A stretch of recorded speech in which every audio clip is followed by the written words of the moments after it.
See, I used to think I needed more time, and what I needed was more truth. In my 20s, I was chasing success with a broken map, and I was ignoring the brutal truths that would have saved me decades of struggle. And if you don't confront these same truths early, you'll waste the most energetic years of your life climbing up the wrong ladder onto the wrong wall for all the wrong reasons. So here's the first one. No one is coming to give you permission. Nobody's going to give you permission to get started, to take a risk, to try a new offer. Nobody's coming to make it okay for you to move forward in your life. You have to decide to move for yourself. You've got to self-lead. Number 2 is you're never going to feel ready. I was trapped in the, as soon as I feel ready, when I feel ready, then I'll start cold calling. Let me get ready to cold call. Let me map out the entire city. Let me think about everything that I'm going to say. Let me make sure that I got all the right flyers. Make sure that I got I was getting ready, just avoiding doing the task. You want to feel ready? Get busy. Action creates readiness. Number 3, clarity does not come before commitment. Clarity, certainty, comes after it. Emerson said, do the thing, and then you get the energy to do the thing. You want to develop courage? Do something courageous first, and then you'll have courage. You want to develop absolute certainty? Take a risk.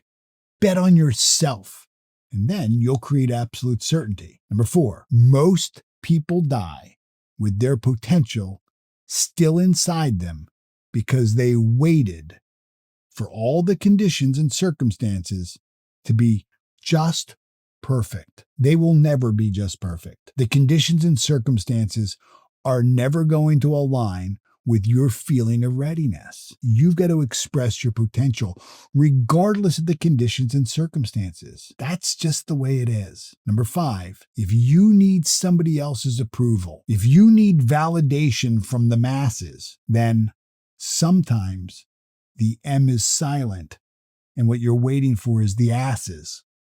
You don't need approval. If you need somebody else's approval for you to feel good about yourself, if you need somebody else to validate you, you're not leading, you're acting, you're performing. Number 6, you don't need a better plan. You don't need a better plan. What you need to do is you need to go into the casino of life and put all the chips on you. Here's what I know. All of your planning, all of your measuring and calculating is absolutely worthless, because the conditions and circumstances that you created the plan on changes the next day. See, we live in a universe of constant change. There is no such thing as inertia. Everything's in a constant state of change. So if your plan is dependent on interest rates as they are now, gas rates as they are now, the political climate as it is now, your plan's going to fail, because all of those things are going to change. In a day, in a week, in a month, forget the plan.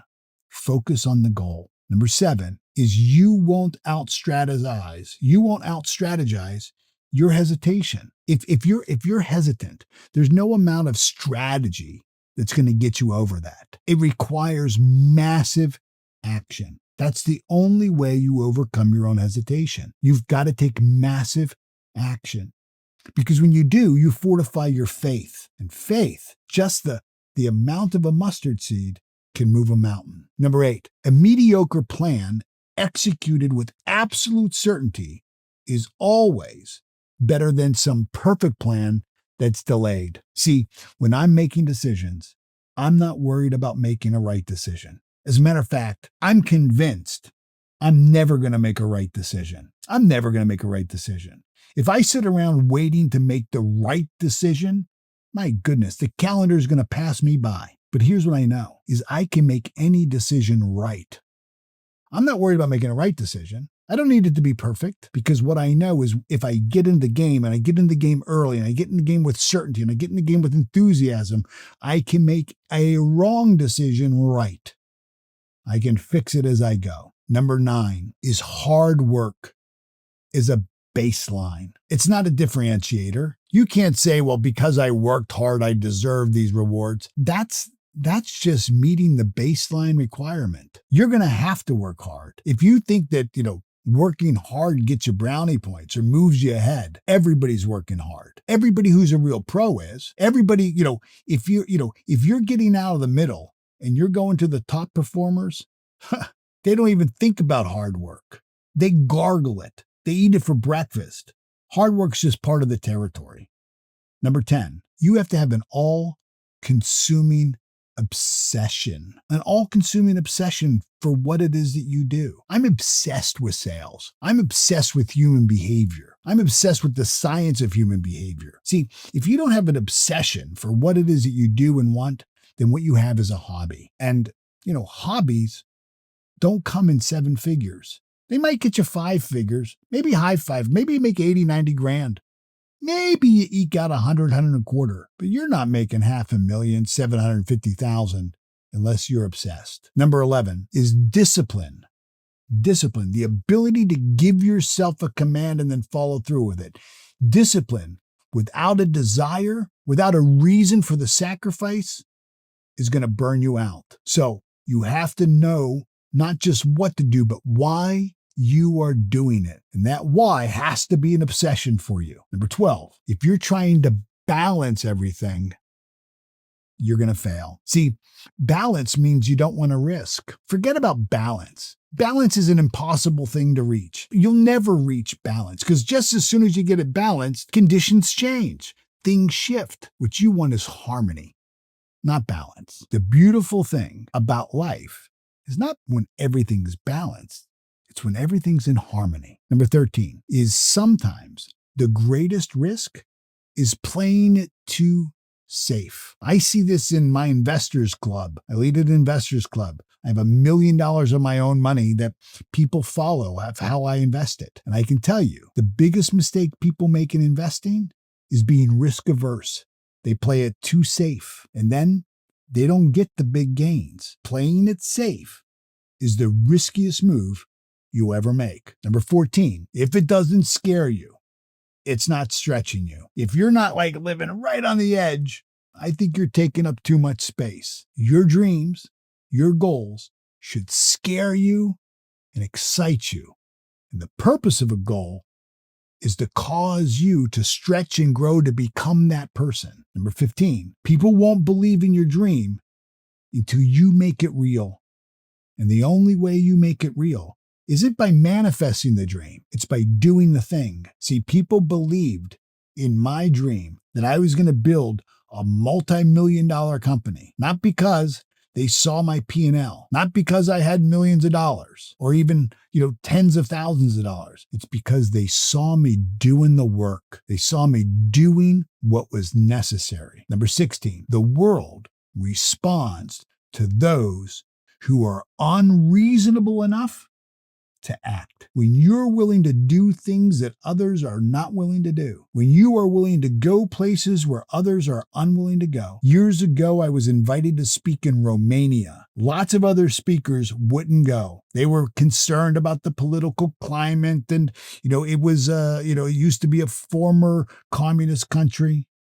And I went, and I ended up going there 16 times. I built an entire multi-million-dollar business that still operates there today because I was willing to go places that others were unwilling to go and to do things that others were unwilling to do. You've got to be willing to take a risk and bet on yourself. Now look, before I go any further, I want you to grab the money mindset guide that I created for you. The link is in the description below because let's be honest, you can be obsessed with success and you can work harder than anybody else you know. But if you're still carrying around in your subconscious mind limitations around money, you'll never reach the level of success that you want. What you'll do is you'll sabotage your closing. You'll hesitate on your pitch. You'll lowball your value. You'll unconsciously sabotage and repel the very wealth you say you want. See, it's not your skill that holds us back. It's our paradigm. We never outperform our own self-belief. And this guide is going to help you locate exactly where your money mindset is and where it's holding you back. It's going to help you shift so you stop leaving income and you start making impact and you start having influence. If you're serious about sales, if you're serious about business, if you're serious about leadership, if you're serious about creating wealth, download it now. The link is right there. It's in the description. And then come right back here because we're about to get to the part where most people avoid, and that is taking on our own self-concept. Number 17, you'll never outperform your own self-concept. We never outperform our own self-belief. A person who's earning $50,000 a year isn't earning $50,000 a year because they want to make $50,000 a year. They're making $50,000 a year because they don't believe they're worth $75,000. And until they believe they're worthy of it, they'll stay stuck at 50. That's just the way it works. Number 18, self-image is not who you are. It's who you keep agreeing to be. It's who you keep agreeing to be. See, your results are not a reflection of your potential. You can do much better than your results. Your results are a reflection of your awareness of your potential. Number 19, you're not faking imposter syndrome. You feed it. That's what happens. When we're stuck in imposter syndrome, it's not about us faking it. It's about us feeding this level of insecurity that we hold amongst ourselves. What you feed grows. Stop feeding this idea that you have imposter syndrome or that you need to fake it to make it. No. What you're doing is you're working towards becoming something that you aren't now. And so, of course, your actions aren't going to be perfect. Of course, you're going to have some failures. That doesn't make you an imposter. It makes you an entrepreneur. It makes you a dreamer. It makes you a risk taker. Sooner or later, it makes you a winner. Number 20, confidence isn't a feeling. It's evidence. We have confidence because we see evidence. We see the proof. By their fruits you know them. I've always said, you need a result if you want to improve a result. The best way to gain confidence isn't to affirm to yourself that you're feeling confidence. The great way to create confidence is to go out and do something, and those results will make you confident. Number 21, how you see yourself is the ceiling of what you allow yourself to do. See, if you don't see yourself as being successful, if you don't see yourself as being a risk taker, if you don't see yourself as a person who can take on these challenges that will ultimately lead you to your goal, if you don't see it first in your mind, you won't ever hold it in your hand. Everything is created twice. So how you see yourself is what you create. The early Greeks referred to this type of belief as our sanctum sanctorum, our heart of hearts, that as a man thinketh in his heart, so is he. Number 22, you teach the world how to treat you. You teach the world how to treat you. See, when I first started in my journey of self-growth, I used to marginalize and diminish myself. I used to say terrible things about myself. I used to call myself dumb. I used to call myself stupid. I used to make, jokes about myself so that other people wouldn't have to hurt me. I'd hurt me so they wouldn't have to say bad things about me. That's how low my self-esteem was. We teach the world how to treat ourselves by how we treat ourselves. Number 23, affirmations just don't work. They don't work unless you act on them. So when we say, I'm confident, you better be doing something that requires confidence. If you say, I'm a risk taker, and you want to affirm that you're a risk taker, you better be taking actions that are risky, that put you in the place of being a risk taker. You can't just affirm things. You have to do things. That's called praxis. Praxis is the integration between what we say and believe and what we actually do. Number 24 is you are not your past. You are not your results. But if you keep rehearsing them, if you'll keep rehearsing your past, if you'll keep doing the same thing over and over again, what you'll do is you'll keep creating it. That's for sure. But you are not your results. You are not your behavior. You can absolutely change. But if you keep doing the same things, hanging around the same people, then you're going to keep creating it. We see, when you're really committed, it shows up in two places: where you spend your time and where you spend your money, your date book and your checkbook. And if you're not changing where you're investing time and money, you're not changing. Number 25, fear doesn't mean you should stop. It means that you are right on the threshold of change. See, when you're fearful of doing something, fear is not an indication of your inability to do it. Fear is an indication that you haven't done it yet. Fear is an indication that you lack the awareness of the resources within you. That's all it is. Fear is saying, hold on, I'm not aware that I have the resource to take this on. Therefore, I'm fearful. Doesn't mean stop. It means develop the awareness of the resource within you, and then fear goes away. That's the way it works. Number 26, comfort zones are permission slips for mediocrity. When you are comfortable, it is a bad place. If you're the richest person in your group, you need a new group. If you're the smartest person in your group, you need a new group. If you're getting the same results as everybody who you're hanging around with, you need to quit hanging around those people, and you need a bigger and better group. You need a group to stretch you. Number 27, you're not afraid of failure. You're not afraid of it. What you're afraid of is what success is going to require of you. That's what you're afraid of. See, most people have really high desires and a low level of willingness. People will tell me, Paul, I'm willing to do whatever it takes. And then I start to tell them what it takes, and they're, well, that doesn't fit their comfort zone. That doesn't match their values. It doesn't fit into their schedule or their budget. Well, of course not. We're talking about creating an entire new life. If you want to change your life needs to change. Number 28, most people confuse being busy with being productive. There's a big difference. You can be busy, and if I can't measure the outcome of what you've done that day, you haven't been productive. Productive pays. Busy just keeps you spinning the wheel. Number 29, the longer you wait to take action, the louder the voice of your own doubt gets. Every time you procrastinate, every time you wait, every time you slow play taking action, you fortify your doubt. You fortify your doubt. Before you know it, you start walking in the direction of your doubt instead of your faith. Number 30, confidence is built in the doing, not the waiting, not the wanting, not the wishing. If wanting and waiting and wishing got us all what we wanted, everybody would be skinny, rich, and happy. Confidence is in the doing. That's how it's built.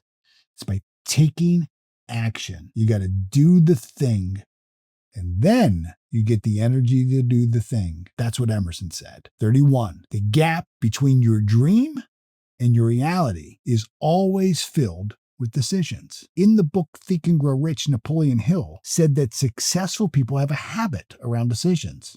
And that is, they make decisions very quickly, and they seldom, if ever, change them. Unsuccessful people make decisions very slowly. And then once they make them, they keep remaking them. They want to keep revisiting them. See, if you want to go from where you are to where you want to go, you've got to be able to make decisions very quickly. Don't worry about making the right decision. Make a decision and move, and then you'll make that decision right later. Number 32, playing small, marginalizing yourself isn't humility. It's rebellion. When you marginalize yourself, you say, oh, well, I'm not that good. Well, then get good. Well, it's really not, it's not me. I'm not that great. It's really the team effort. Well, then get better. That's not humility. That's rebelling against the skill and gift that God gave you. If you're good at what you do, then you should be claiming it. And then you should be developing it to become great at what you do. Number 33, scarcity isn't the lack of money. It's a lack of awareness. When you're faced with scarcity, it shows up as a lack of money, but it's really a lack of awareness of the resources within you, of the creativity within you to create more. Number 34 is that money flows to certainty. Money doesn't ever go to doubt. Money doesn't ever flow to fear. It never flows to desperation. Money flows to certainty. Absolute certainty. Certainty in you, certainty in your value, certainty in what you offer, certainty in your ability to deliver, That's where money goes. Number 35. I used to identify myself as broke. My condition was always broke. I wasn't broke. I was unwilling. Broke. Being broke is a chosen state. It's a chosen condition. You're not broke. You're unwilling. If somebody's broke, what they need to do is they need to get fixed. And the only person who can fix them is the person in the mirror. It's a you and you deal. I used to complain, my brokenness was everybody's fault. It was like the rest of the world needed to go to the psychiatrist for me to get better. It was only until I started to take responsibility for me that things changed. Number 36. You cannot attract into your life what you resent. So many people resent wealthy people. You know how many people don't like me because, I've created multi-million dollars of businesses in my life because I've become wealthy, because I'm rich. People don't even know me. They don't like me. And then I'm not in their life, which means I can't help them and I won't ever help them. You can't attract in your life what you resent. So if you want wealth, quit resenting wealthy people. Quit resenting wealth. Make it welcome into your life. Don't reject it. Make it welcome. Number 37. Wanting more without becoming more is the definition of entitlement. Everybody wants more. Everybody wants to be, do, and have more. But wanting it without doing anything about it, now that's the height of entitlement. Number 38. You don't rise to your income. You rise to your financial identity. I can tell you this. I became a millionaire long before my bank account showed it. I became a millionaire in my mind and my belief system long before my portfolio showed it. Number 39. You don't get paid for time. You don't get paid for time. You get paid for decisions. Yeah, if you're getting paid for time, it's just you're trading dollars for hours. That's just an exchange that doesn't make any sense. When you really get paid, it's when you're making decisions for advancement. That's where you begin to replicate yourself. That's when you begin to duplicate yourself. Number 40. Your future income is hidden in the offers you've been too afraid to make. See, if you know there's more, there is. If you know that there's more money for you, if you know there's more skill, talent, and ability for you, if you know there's a greater sense of territory for you, I'm telling you, that's not wishful thinking. That's an awareness of the unseen. It's there, and it's right behind the offers and the risks and the decisions and the actions that you've been too afraid to make. So here's the truth. Most people avoid. Every one of these lessons comes at a cost. You either pay it in courage or you pay it in regret. There's no neutral ground. If you don't challenge your old thinking, if you don't challenge your old way of doing things, your thinking will challenge your future. This isn't about working harder. It's about making decisions for your life, to stop living at the mercy of patterns that don't serve you and you probably didn't choose. I was operating from a belief system when I was 32 years old that was programmed in my mind when I was 2 years old. So if something in you is waking up, don't put it back to sleep. It's time to go build the life that matches the truth of who you really are. So before we wrap up, be sure, go and download the Money Mindset Guide that I created for you. It's not fluff. It's a practical tool that will help you uncover the hidden money paradigms that limit your income, that limit your business growth, that limit your ability to create wealth. Because here's what I know. No matter how good your strategy is, if you're carrying a subconscious ceiling around about money, you will sabotage your results over and over again. This guide is going to help you identify where that limitation is hiding and start shifting it for the good.